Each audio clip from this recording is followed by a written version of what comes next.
Os ministros do Supremo Tribunal Federal rejeitaram por ampla maioria as alegações de impedimento e suspeição contra os ministros Alexandre de Moraes, Flávio Dino e Cristiano Zanin. O plenário já havia decidido anteriormente sobre o tema, reafirmando a imparcialidade dos magistrados. Durante a sessão, os ministros destacaram a importância da independência do judiciário e a necessidade de evitar tentativas de deslegitimação com base em polarizações políticas.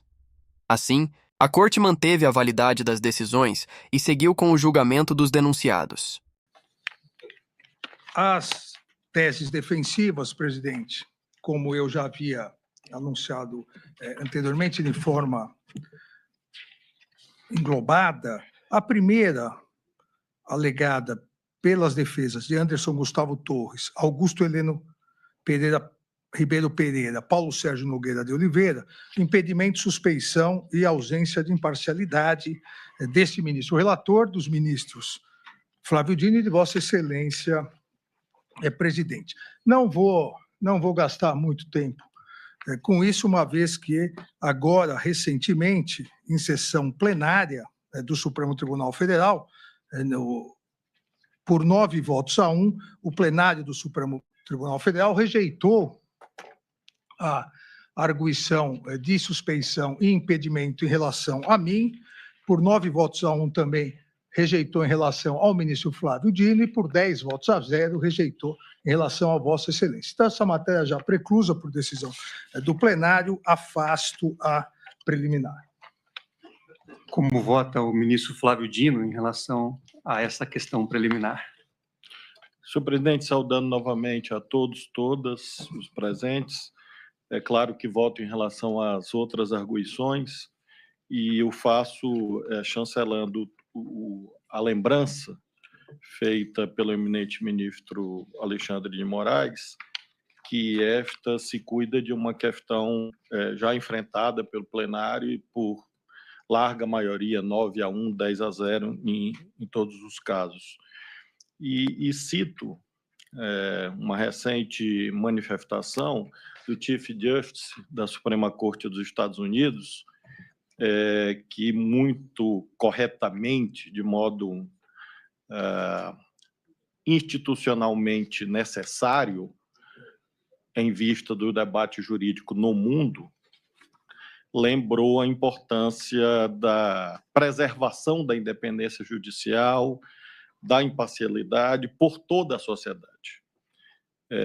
Sua Excelência, conforme notícia publicada no New York Times no dia 18 de março, próximo passado, fez questão de dizer que as discordâncias quanto a decisões judiciais são normais, porém, tem exatamente uma resposta normal, que não a tentativa de, eventualmente, sancionar os tribunais e os juízes em face de discordâncias.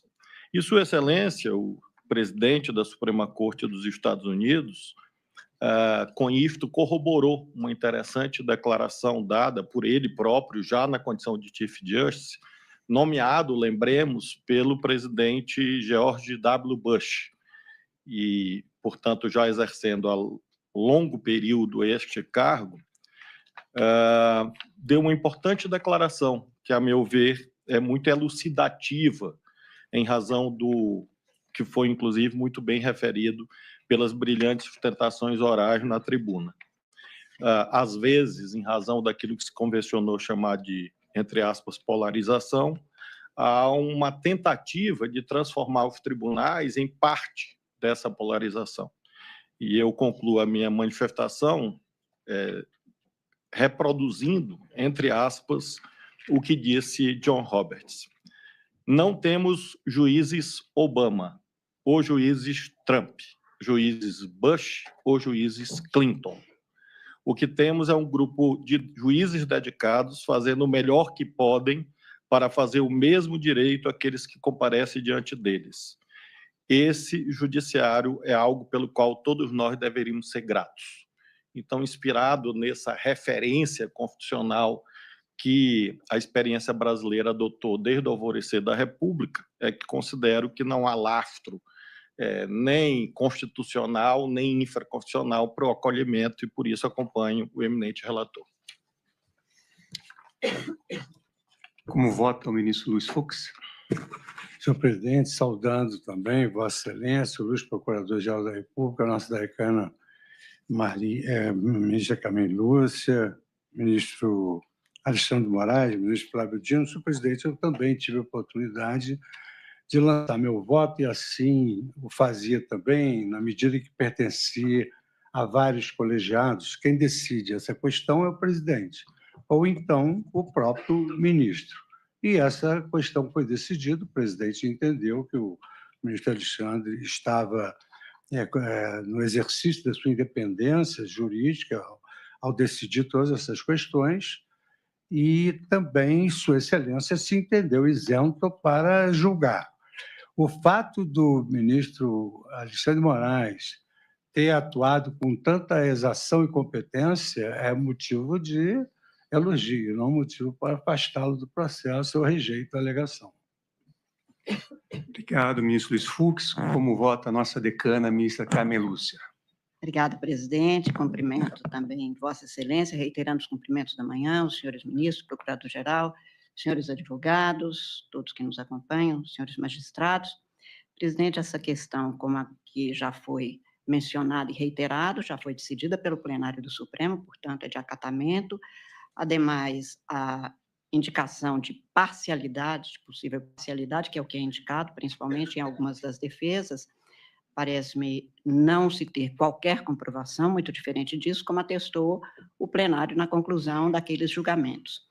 E apenas uma referência, presidente, sobre a circunstância de haver uma ou outra menção a mais de um ministro em alguns dos documentos que foram juntados. É fácil criar qualquer tipo de impedimento para afastar um juiz de um colegiado pela referência feita a um documento, basta incluir para que então se afaste. E nós, não nesta fase da vida do Supremo Tribunal Federal, mas há uns 10 anos atrás ou mais, tentou se afastar exatamente mencionando-se alguém da família de um dos ministros do Supremo. Então, o Supremo reiterou esse julgamento. Não há possibilidade de a gente permitir o raciocínio de que alguém seria parcial pelo fato de ter sido mencionado, até porque em outros documentos, neste caso específico, mencionam outros ministros, inclusive alguns não fazem parte desta casa, mencionou-se presidente de Tribunal Superior Eleitoral em períodos pretéritos ao período do mandato do ministro Alexandre, que é relator, e nem por isso deixaria de comparecer e de julgar se fosse mesmo do plenário. Há, portanto, todos os elementos suficientes para dizer que os juízes são imparciais e, a menos que se comprove algum comportamento contrário, que não se tem neste caso, não há por que afastar em nome de uma possível desconfiança de alguém. O ministro, desde o início, comportou-se exatamente no sentido que é dever de todo juiz em qualquer lugar do mundo. Atuar com imparcialidade para garantia dos direitos das partes, assim tem sido feito, e este tem sido o comportamento deste Supremo Tribunal Federal. Eu, portanto, estou rejeitando a preliminar, presidente. Obrigado, ministra Carmen Lúcia. Antes de proferir meu voto, eu queria cumprimentar todas as sustentações orais que foram realizadas, bastante técnicas, jogaram luzes sobre questões relevantes, efetivamente. Também antes eu havia recebido em audiência o doutor Andrew Farias, doutor José Luiz Oliveira Lima e doutor Celso Vilardi, e evidentemente tive acesso às manifestações escritas que foram muito bem elaboradas. Nessa questão preliminar, eu também estou acompanhando o eminente ministro relator Alexandre de Moraes, porque entendo que a questão da arguição de impedimento, suspeição, já foi analisada pelo plenário, já houve ali a oportunidade da apresentação das informações, uma primeira decisão do ministro-presidente, que tem a competência para fazer essa análise, e depois, nos recursos, a análise do plenário. Então, não identifico realmente nenhum interesse da parte do ministro Alexandre de Moraes ou alguma causa que possa configurar o seu impedimento ou a sua suspeição, assim como também não vejo nenhuma causa que possa configurar impedimento ou suspeição do eminente ministro Flávio Dino. Então, com essa fundamentação, eu estou acompanhando na íntegra o eminente relator